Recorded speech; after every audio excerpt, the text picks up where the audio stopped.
Hello everyone, welcome to my channel study studio. कैसे हैं बेटा आप सभी? आशा है सभी बहुत ही अच्छे होंगे। और आज हम आपको कराएंगे क्लास 10th का क्षितिज भाग 2, ठीक है, का चैप्टर नंबर 9 लखनवी अंदाज। इसके राइटर हैं यशपाल जी। कौन है? यशपाल जी इसके राइटर हैं। और इसका चैप्टर का नाम है लखनवी अंदाज। तो थोड़ा इसको जूम कर देती हूँ, आपको थोड़ा अक्सर देखने में बड़े अच्छे ठीक से समझ में आएंगे। ठीक है, अब ठीक है। और बेटा आपको जैसे मैं पढ़ाती हूँ तो उसमें क्या है कि आप अपनी योग्यता के अनुसार उसको धीरे तेज़ उसमें तो क्लियरिटी कर लिया करो उसमें एक तो, और दूसरा उसको स्पीड उसकी कम ज़्यादा कर लिया करो जैसे आपके रिक्वायर हो। ठीक है, तो चैप्टर नंबर 9 है ये लखनवी अंदाज़। हाँ जी, तो इसमें स्टोरी क्या है? एक स्टोरी है लखनवी अंदाज। जैसे कि पहले क्या है कि पहले नवाब लोग रहते थे। ठीक है, तो नवाब लोग क्या थे कि अपने आप को बहुत शहंशाह समझते थे और अपने आप को बहुत वीआईपी समझते थे। लेकिन आजकल क्या है कि नवाबों का कोई ज़्यादा इम्पोर्टेंस नहीं है। तो इस चैप्टर में क्या स्टोरी है बेटा कि जो लेखक है वो कहीं जाना था उसको, ये देखिए लेखक है ये, इसको कहीं जाना था और इसने एक सेकंड एसी गाड़ी में ट्रेन में टिकट करवाई है और वो जा रहा था। तो उस समय उसके सामने एक वो नवाब भी बैठा था ट्रेन में। तो नवाब इसमें क्या होता है कि स्टोरी टाइप है छोटी सी। तो नवाब क्या होता है, नवाब ने खीरे लिए थे। पहले तो नवाब इसको इम्पोर्टेंस नहीं देता है लेखक को कि मैं, जैसे वो अपने आप को नवाब समझ रहा है तो वो इसको बात करना इंटरेस्ट नहीं दिखाता है। तो जब उसको पता चला लेखक को इंटरेस्ट नहीं दिखा रहा तो लेखक भी बाहर की तरफ झांकने लगता है, खिड़की की तरफ। तो नवाब ने क्या किया था, नवाब ने 2 खीरे लिए थे, ख़रीदे थे। अब क्या है, जैसे वो अपने आप को नवाब समझ रहा है तो वो सोचता है अगर मैं खीरे खाऊंगा तो मेरी पर्सनैलिटी डाउन हो जाएगी, मुझे हल्का समझा जाएगा। तो उसने क्या किया, पहले लेखक से पूछा कि आप खीरे खाओगे? तो इसने मना कर दिया लेखक ने। तो इसने क्या किया नवाब ने कि एक वो खीरे कटिंग किया, उसमें नमक मिर्च मिलाया और एक खीरे को उठाए और सूंघे और बाहर फेंक दे खिड़की के। फिर उठाए, फिर सूंघे, फिर बाहर फेंक दे। तो इसमें इस तरह से उसने सारे खीरे कर के फेंक दिए। अब लेखक सोच रहा है ऐसा होता है क्या? तो ये आपस में खुद ही स्वयं सोच रहे हैं दोनों कि नवाब सोचता है कि नवाब लोग तो खीरे खाते नहीं हैं, छोटी मोटी चीज़ों को बाहर फेंक देते हैं। तो इस तरह की इसमें स्टोरी है पूरी। जैसे लाइन टू लाइन एक्सप्लेन करेंगे तो आपको कंप्लीट समझ में आ जाएगी। ठीक है, इसमें मैंने हल्का सा आपको बता दिया है। तो देखिए लाइन टू लाइन पढ़ते हैं तो वो ज़्यादा बेस्ट रहेगा, उसमें कुछ भी छूटेगा नहीं। लखनवी अंदाज चैप्टर है और इसके राइटर है यशपाल जी। ठीक है, मुफस्सिल और पैसेंजर ट्रेन चल पड़ने की उतावली में फुकार रही थी। तो ये है पैसेंजर गाड़ी है मुफस्सिल। ठीक है, तो वो जाने के चक्कर में उतावली, यानी कि जो जैसे हॉर्न देती है ना गाड़ी, वो कर रही थी ट्रेन। आराम से सेकंड क्लास में जाने के लिए दाम अधिक लगते हैं। देखो ट्रेन में जाने के लिए भी एक तो जनरल डब्बा होता है, एक फर्स्ट एसी होता है, सेकंड डब्बा होता है, सेकंड एसी, थर्ड एसी, इस तरीके से होते हैं। तो जो एसी टाइप जो वो सेकंड क्लास का डब्बा था वो सेकंड एसी होता है और उसमें आराम होता है। ठीक है, ज़्यादा भीड़ भाड़ नहीं होती, रिलैक्स होता है। और आराम से सेकंड क्लास में जाने के लिए दाम भी ज़्यादा लगते हैं। दूर तो जाना नहीं था, भीड़ से बचकर एकांत में नई कहानी के स्तंभ में सोच सकने और खिड़की से प्राकृतिक दृश्य देख सकने के लिए टिकट सेकंड क्लास का ही ले लिया। अब जो राइटर है उसको ज़्यादा दूर तो जाना नहीं था, तो उसने क्या किया, सेकंड क्लास का डब्बा ले लिया ताकि मैं सेकंड क्लास में आराम से, वहाँ पे भीड़ तो होगी नहीं, तो वहाँ पे आराम से, मैं लेखक होता है तो कहानी लिखते हैं, तो मैं आराम से सोचूंगा कि क्या कहानी लिखनी है, प्रकृति के दृश्य देखूंगा और आराम से सेकंड क्लास डब्बे में मैं आराम से स्टोरी देख लूँगा, खोज लूँगा। ये तो है इसमें स्टार्टिंग में। ये तो यशपाल जी राइटर है वो बता रहे हैं। गाड़ी छूट रही थी, सेकंड क्लास के एक छोटे डब्बे को खाली समझकर जरा दौड़कर उसमें चढ़ गई। यानी कि गाड़ी छूट रही थी, उसमें जल्दबाजी करके वो चढ़ गए। अनुमान के प्रतिकूल डिब्बा निर्जन नहीं था, यानी कि लेखक सोच रहा था कि इस डब्बे में तो कोई नहीं होगा, निर्जन यानी कि कोई भी नहीं होगा, तो लेकिन ऐसा नहीं था, उसमें कुछ लोग थे। एक बर्थ पर लखनवी की नवाबी नस्ल के एक सफ़ेद पोश सज्जन बहुत सुविधा से पालथी मारे बैठे थे। एक डब्बा था, उसके एक बर्थ पर, यानी कि जो सीटें होती हैं ना, उनको बर्थ बोलते हैं, तो उसके एक सीट पर एक लखनवी अंदाज जैसा एक आदमी बैठा था, मतलब ऐसी नस्ल में कि अपने आप को नवाब समझ रहा है। इस तरीके से एक आदमी सफ़ेद पोश पहने सज्जन पालथी मार के आराम से बैठे थे। सामने 2 ताजे चिकने खीरे तौलिए पर रखे थे। अब नवाब के सामने क्या रखे थे? तौलिए पर खीरे। डिब्बे में हमारे सहसा कूद जाने से सज्जन की आंखों में एकांत चिंतन और विघन का असंतोष दिखाई दिया। जैसे ही राइटर कह रहा है मैं अंदर आया तो उसको चिंता हुई, विघन हुआ, उसको असंतोष सा फील हुआ। सोचा हो सकता है यह भी कहानी के लिए सूझ की चिंता में हो और खीरे जैसी अपदार्थ वस्तु को शोक करते देखे जाने के संकोच में हो। यानी कि राइटर को लगा कि शायद ये भी चिंता ऐसी ही हो कि ये भी कहानी की चिंता में हो और खीरे जैसी अपदार्थ वस्तु का शोक करते देखे जाने के संकोच में हो। अब आगे क्या है? नवाब साहब ने संगति के लिए उत्साह नहीं दिखाया। अब जैसे ही राइटर अंदर आया रूम के अंदर, तो रूम नहीं, डब्बे के अंदर आया सेकंड क्लास में, तो जैसे आपस में बातचीत करने के लिए लेखक ने सोचा, लेकिन नवाब साहब ने कोई इंटरेस्ट उसके साथ बात करने के लिए, संगति के लिए कोई उत्साह नहीं दिखाया। हमने तो उनके सामने की बर्थ पर बैठकर आत्मसम्मान से आंखें चुरा ली। जब उसने इंटरेस्ट नहीं दिखाया तो हम भी उसके सामने बैठे थे, हमने भी अपने आत्मसम्मान, अपने सेल्फ रिस्पेक्ट के लिए उससे आंखें चुरा ली, हमने भी कोई इंटरेस्ट नहीं दिखाया। ठाली बैठे कल्पना करते रहने की पुरानी आदत है। नवाब साहब की असुविधा और संकोच के कारण का अनुमान करने लगी। अब क्या है, राइटर है, उसकी तो आदत है कुछ न कुछ सोचते रहने की, तो ठाली बैठे हम ये सोचने लगे, कल्पना करने लगे कि नवाब साहब असुविधा और संकोच के कारण अनुमान करने लगे। संभव ऐसा लग रहा है नवाब साहब ने बिल्कुल अकेले यात्रा करने के अनुमान से किफ़ायत के विचार में सेकंड क्लास का डिब्बा खरीद लिया हो और अब गवारा न हो कि शहर का कोई सफ़ेदपोश उन्हें मंझले दर्जे में सफ़र करता दिखे। यानी कि अब लेखक सोच रहा है कि इसका विचार था नवाब साहब का, मैंने सेकंड क्लास का डब्बा ले लिया है, अब इसमें कोई भी नहीं आएगा। लेकिन क्या हुआ कि इसमें उसको ये अच्छा नहीं लग रहा कि हम जैसे भी कोई और भी आकर सफ़ेदपोश वाला इस डब्बे में एंट्री कर गया हो। तो ये उसने खुद सोच रहा है वो राइटर।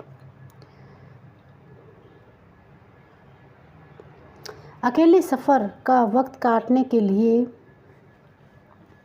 अब राइटर फिर सोच रहा है, अकेले सफ़र का वक्त काटने के लिए खीरे खरीदे होंगे और अब किसी सफ़ेद पोश के सामने खीरे कैसे खाए। अब अपने आप को ये नवाब समझ रहा है तो खीरे खरीद तो लिए, अब मेरे जैसे सफ़ेद पोश के सामने वो खीरे कैसे खाए, खुद को नवाब समझ रहा है और नवाब इतनी छोटी चीज़ों को थोड़ा ना खाते हैं। इस तरीके से उसने सोचने लगा राइटर। हम कनखियों से नवाब साहब की ओर देख रहे थे। नवाब साहब कुछ देर गाड़ी की खिड़की से बाहर देखकर स्थिति पर अब राइटर ये कह, ओह नवाब साहब ने सहसा हमें संबोधन किया, कि नवाब साहब ने मुझे संबोधन किया, जैसे खीरे थे ना तो खीरों को खाने के लिए मुझे बोला, आबाद अर्ज, मतलब नमस्ते करते हैं मुसलमान लोग, जनाब खीरे का शौक़ फरमाइए, यानी कि आप भी खीरे खाइए। ठीक है, तो उसमें ऐसे बोला कि आप भी खीरे खाइए। तो नवाब साहब का सहसा भाव परिवर्तन अच्छा नहीं लगा कि अब क्या होगा कि उसने राइटर ने सोचा कि नवाब साहब में एकदम परिवर्तन कैसे आया। भाफ लिया, मैंने भाफ लिया, आप शराफत का गुमान बनाए रखने के लिए हमें भी मामूली लोगों की हरकत में लथेड़ लेना चाहते हैं।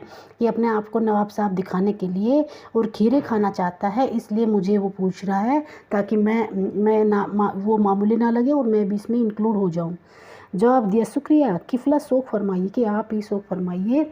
और मतलब इसने राइटर ने इसको मना कर दिया कि मुझे नहीं खाना, आप ही खाइए। समझ में आ रहा है ना बेटा। नवाब साहब ने फिर एक पल खिड़की से बाहर देखकर गौर किया और दृढ़ निश्चय से खीरे के नीचे रखा तौलिया झाड़कर सामने बिछा लिया। अब उसने देखा और उसने तौलिए को उठाया और झाड़कर अपने पास बिछा लिया सामने। सीट के नीचे से लोटा उठाकर दोनों खीरों को खिड़की से बाहर धोया। अब पानी का लोटा था वो पास में रखा था, उससे उठाया और उससे खीरों को धो लिया खिड़की से।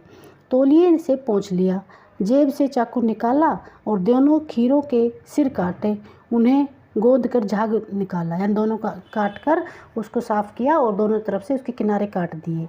फिर खीरों को बहुत एहतियात से छीलकर फाकों को करीने में तौलिए पर सजाते रहे, छोटे छोटे फाक काट के टुकड़े काट कर उस तौलिए पर ही वो सजाते रहे। लखनवी स्टेशन पर खीरा बेचने वाले खीरे के इस्तेमाल का तरीका जानते हैं। ग्राहक के लिए जीरा, मिला नमक, पिसी हुई लाल मिर्च की पुड़िया भी हाजिर कर देते हैं। यानी कि जब लखनऊ स्टेशन पर वो पहुँचे तो वहाँ के लोग जानते हैं कि खीरे को कैसे खाते हैं, तो उन्होंने क्या किया कि जीरा, मिला हुआ मिर्च, नमक की पुड़िया उसको दे दी। नवाब साहब ने बहुत करीने से खीरे की फाकों को जीरा, नमक और लाल मिर्च से सूखी बुरक दी। अब उस पर क्या किया, उसने खीरे पर लाल मिर्च और नमक बुरक दी। उसकी प्रत्येक भाव भंगिमा और जबड़ों के स्फुरन से स्पष्ट था कि उस प्रक्रिया में उसका मुख खीरे के रसास्वादन की कल्पना से पल्लवित हो रहा था। यानी कि उसके चेहरे से ये पता चल रहा था कि वो बहुत खुश हो रहा था और खाने के लिए बहुत ही एक्साइटेड भी था और उसको उसके रस का स्वाद उसको अनुभव हो रहा था। हम कनखियों से देख कर सोच रहे थे। कनखियों मतलब होते हैं बेटे आँख के जो किनारे होते हैं ना, एक तरफ ऐसे थोड़ा सा देखना ऐसे, तो वो आँख के किनारे से देख कर सोच रहे थे। मियाँ रईस बनते हैं, लेकिन लोगों की नज़रों से बच सकने के ख्याल में अपनी असलियत पर उतर आए हैं। अब राइटर कह रहा है कि ये रईस बनने का नाटक कर रहे हैं, लेकिन अब अपनी असलियत पर उतर आए हैं लोगों से नज़रें बचाने के लिए, लेकिन वो अब अपनी असलियत पर उतर आए हैं। नवाब साहब ने फिर एक बार हमारी ओर देखा। वल्लाह सो कीजिए, लखनऊ का वालम खीरा है। तो अब इसने क्या किया, जो नवाब था उसने कहा कि शौक फरमाइए, यानी कि आप भी खा लीजिए, ठीक है, उसने ऐसे बोला। नमक मिर्च छिड़क दिए जाने से ताज़ा खीरे की पिनियाती फाके देखकर मुंह में पानी जरूर आ रहा था। अब देखो खीरा है, उस पर जीरा और नमक डाल दिया, लाल मिर्च डाल दी, तो राइटर के मुंह में पानी आने लगा कि मैं भी खा लूं, लेकिन इनकार कर चुका था पहले। और आत्मसम्मान निभाना भी उचित समझा उसने। अपना आत्मसम्मान बनाए रखने के लिए भी सोचा। उत्तर दिया, शुक्रिया। अब राइटर बोला, शुक्रिया, इस वक्त तलब महसूस नहीं हो रही। अब इस समय मेरा मन खाने को नहीं है, मैदा भी ज़रा कमज़ोर है। किबला शौक फरमाइए कि आप ही खा लीजिए। नवाब साहब ने संतुष्ट आँखों तृष्ण आँखों से नमक मिर्च के सहयोग से चमकती खीरे की फाकों की ओर देखा।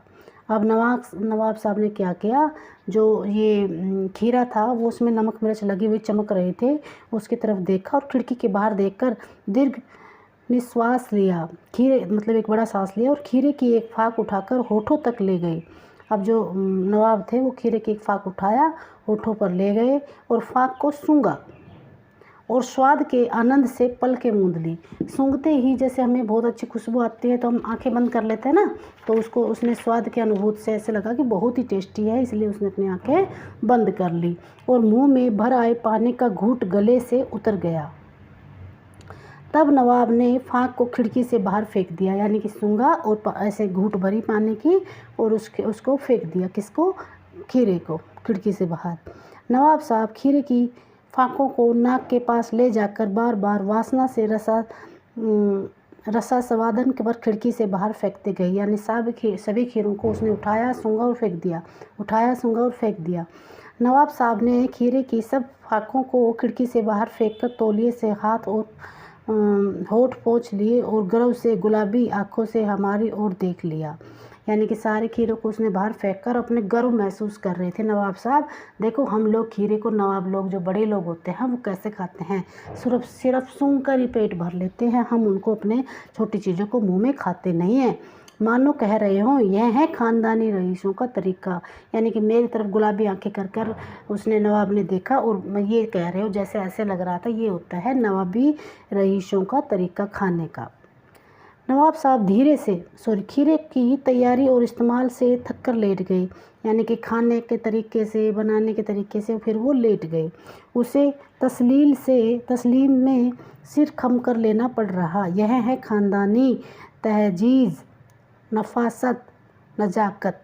यानी कि ये है जो नवाब साहबों की जो ख़ानदानी रईसी होती है, वो तहजीज़, इस तरह से खाना चाहिए, इस तरह से रहना चाहिए, ये सब बता रहा है वो। तो हम वो सोच रहा है, ये ऐसा सोच रहा है। वो राइटर, वो जो क्या है नवाब साहब है वो राइटर को ये सब दिखाना चाह रहा है, नवाब लोग ऐसे करते हैं। हम गौर कर रहे थे, खीरा इस्तेमाल करने के इस तरीके को खीरे की सुगंध और स्वाद की कल्पना से संतुष्ट होने का सूक्ष्म, नफीस एवं अब्स्ट्रैक्ट तरीका जरूर कहा जा सकता है, परंतु क्या ऐसे तरीके से उदर की तृप्ति भी हो सकती है? उदर यानी पेट, यानी कि इस तरीके को हम देख रहे थे, सोच रहे थे कि ऐसा कैसा, ये किस तरीके से इसने खीरा खाया, तरीके से खीरे की सुगंध और संतुष्टि कैसे हो सकती है? और खा तो लिया चलो ठीक है, लेकिन इसके उदर की तृप्ति कैसे हो सकती है? वो सोच रहा राइटर, क्या पेट की तृप्ति भी हो सकती है ऐसे खाने से? क्या पेट भी भर गया होगा इसका? राइटर ऐसा सोच रहा है। उसने ऐसा सूंघा और फेंक दिया, और अब वो ऐसे कर रहा है, क्या इसका पेट भी सूंघने से ही भर गया? तो नवाब साहब की ओर से पेट भरे के ऊंचे डकार का शब्द सुनाई दिया। तभी नवाब साहब ने एक ऊंची डकार ली कि मेरा पेट तो भर गया, और नवाब साहब ने हमारी ओर देखकर कह दिया, खीरा लजीज होता है, लेकिन होता है शकील, नामुराद मैदे पर बोझ डाल देता है। ठीक है, तो अब क्या है, ज्ञान चक्षु खुल गए। अब राइटर कह रहा है कि उसके इस तरीके के बिहेवियर से मेरे ज्ञान चक्षु, जो मेरे नेत्र है, मेरी सोच है, वो सब खुल गई। जैसे इसके नवाब ने खीरे को सूंघा और बाहर फेंक दिया और उसका पेट भर गया, उसने डकार भी ले ली, इस तरह से मैं भी, ये है नई कहानी का लेखक। तो उसने, राइटर ने कहा, वो सोच रहा था कि मैं ट्रेन में जाकर नई कहानी सोचूंगा, लिखूंगा, तो उसने देखा कि ऐसा हो सकता है, तो ये है नई कहानी का लेखक। खीरे की सुगंध और स्वाद की कल्पना से पेट भर जाने का डकार आ सकता है। अगर खीरे की सुगंध और स्वाद की कल्पना से ही, सिर्फ कल्पना ही की और फिर पेट भी भर गया और डकार भी आ जाए, तो बिना विचार के, बिना घटना के, बिना पात्र के और लेखक की इच्छा मात्र से, सिर्फ लेखक की इच्छा मात्र से नई कहानी क्यों नहीं बन सकती?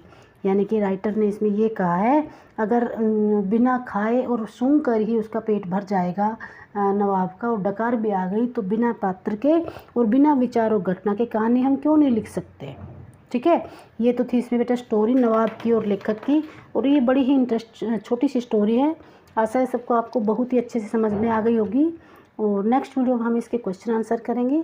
अगर आपको वीडियो अच्छी लग रही है तो लाइक एंड सब्सक्राइब कीजिए, और कमेंट करिए कि आपको कैसा लग रहा है पढ़ाया हुआ। ठीक है बेटा, ओके, थैंक यू।